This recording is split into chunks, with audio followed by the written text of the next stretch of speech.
अइबो तोरा गौवा के बोरी।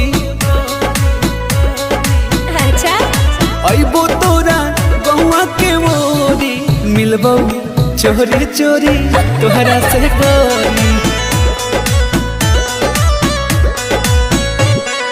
पागल कइले रूपवा बा तोरी, मिलबो चोरी चोरी तोहरा से गोरी। पागल कर दे की।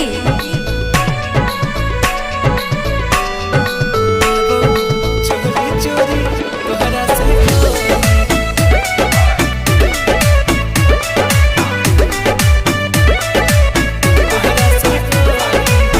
जान हो मिलन होई आज यही शाम के। हाँ। बच के बचा के तनिक आराम से। अच्छा ठीक है हम हल्का मिले रही की। बाय